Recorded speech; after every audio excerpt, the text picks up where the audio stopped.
Buongiorno a tutti, sono Maria Chiara Tonello e sono qui con Domenico Galia, componente della Giunta di Confimindustria Veneto, presidente di Confimindustria Digitale e presidente della rete impresa PMI 4.0, che sta per Progetto Manifattura Italiana 4.0. Benvenuto Domenico. Grazie e Ti, buongiorno. ti inizio subito con una domanda e ti chiedo come aiutare le piccole e medie imprese ad affrontare le transizioni digitale ed ecologica. Ecco, le due transizioni sono complesse e un imprenditore di una piccola azienda ha notevoli difficoltà ad affrontarle. Ribadisco, imprenditore di una piccola azienda, non un piccolo imprenditore, perché l'imprenditore di una piccola azienda è obbligato, per gestire al meglio la continuità della propria azienda, ad avere tutta una serie di specializzazioni e competenze che l'imprenditore di una grande azienda può delegare.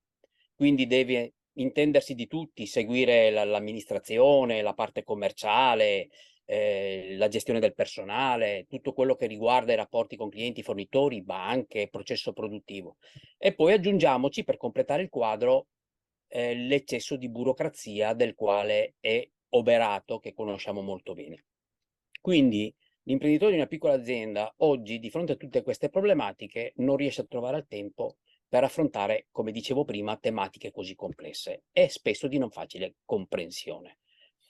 Questo è uno dei motivi per il quale anche PNRR o Piano Transizione 4.0 in alcuni casi non hanno dato i risultati auspicati, in quanto alcune imprese si sono fatte forse tentare dal vantaggio fiscale piuttosto che dal beneficio apportato al proprio modello produttivo, perché spesso manca una pianificazione strategica, manca una visione.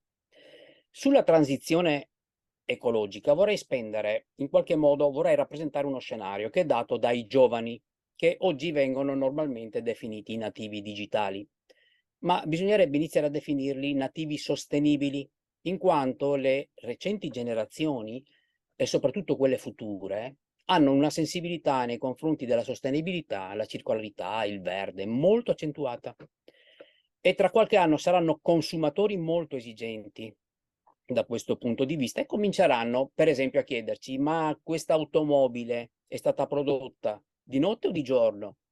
Perché? Perché se prodotta di giorno significa che è stata utilizzata energia proveniente da fonti rinnovabili, se di notte da carbon fossile molto probabilmente. Che tipo di manodopera è stata impiegata? Sono stati rispettati i diritti dei lavoratori? E quindi tenderanno a scegliere l'auto o il bene, qualsiasi bene, costruito secondo determinati criteri di sostenibilità. Ecco, questo approccio impatterà sui modelli produttivi e sarà indispensabile per le imprese che vorranno mantenere e ampliare le proprie quote di mercato e continuare ad avere un vantaggio competitivo a livello globale, dimostrare di aver rispettato tale processo con il monitoraggio, con i dati, con la trasparenza. Mi piace sempre ripetere che l'Italia continua a essere il primo paese manifatturiero al mondo per qualità e il conseguimento di questo prestigioso riconoscimento è ovviamente, in primis, il merito del costante impegno e creatività di cui sono capaci i nostri imprenditori, anche quelli delle piccole aziende, ovviamente anche dell'importante contributo in innovazione apportato dal digitale in tutti i comparti economici. Ecco, io sono convinto che per le due transizioni che le nostre imprese continueranno ad evolversi, soprattutto se aiutate e sostenute per ampliare le proprie quote di mercato e mantenere il vantaggio competitivo di cui parlavo prima, anche grazie al qualificato supporto delle associazioni datoriali come Confimindustria Veneto e Confimindustria Digitale. Grazie Domenico e allora alla prossima occasione di raccontare questa importante transizione digitale ed ecologica. A presto. Grazie a voi.